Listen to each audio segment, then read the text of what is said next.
음주운전자의 뒤를 쫓아다니며 돈을 뜯어낸 일당 10여 명이 경찰에 붙잡혔습니다.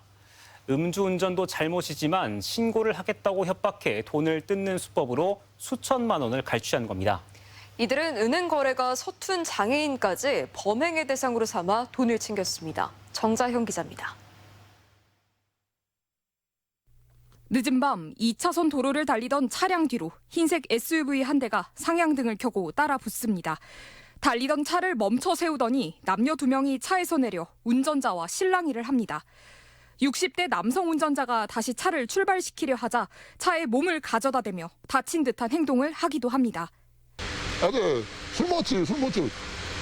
야, 먹었다 하지 막 요거를 그렇게 해버려. 알고 보니 송천동 먹자골목에서 완주 3례까지 따라온 것. 유흥가 일대에서 술을 마신 채 운전대를 잡은 이들을 노려 금품을 빼앗아 온 겁니다. 지난해 10월부터 올해 2월까지 공갈 협박을 시도한 횟수는 7건.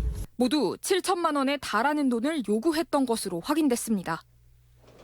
은행을 잘 모르는 지적장애인 역시도 이들의 먹잇감이었습니다. 이성을 소개해주겠다며 SNS로 접근해 친목을 쌓은 뒤 장애인 명의로 대출을 받아 사용하거나 통장에 있던 돈을 가로챈 겁니다. 피해를 입은 장애인은 모두 4명. 5천만 원 상당의 대출금을 포함해 기초생활수급비와 예금액 등 1억 1천여만 원 상당을 뜯어간 겁니다. 은행 업무에 서툴고 인지감각이 떨어진다는 점을 이용한 데다 휴대폰 본인 인증만으로 손쉽게 이용 가능한 대출 상품을 노렸습니다.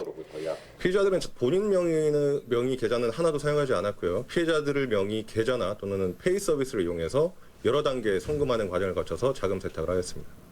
사기 피해를 입은 장애인들은 경찰 조사 당시에도 범죄 피해자라는 사실을 몰랐을 정도.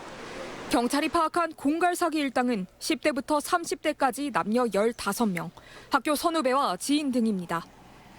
경찰은 이들을 공갈과 사기 등의 혐의로 입건했고 이 중 범죄를 주동한 5명에 대해서는 구속 수사를 진행했습니다. 구속된 이들 중에는 지적장애인도 포함됐는데 일당의 협박에 못 이겨 범죄를 저지를 장애인 지인을 소개하기도 한 것으로 전해졌습니다. MBC 뉴스 정자영입니다.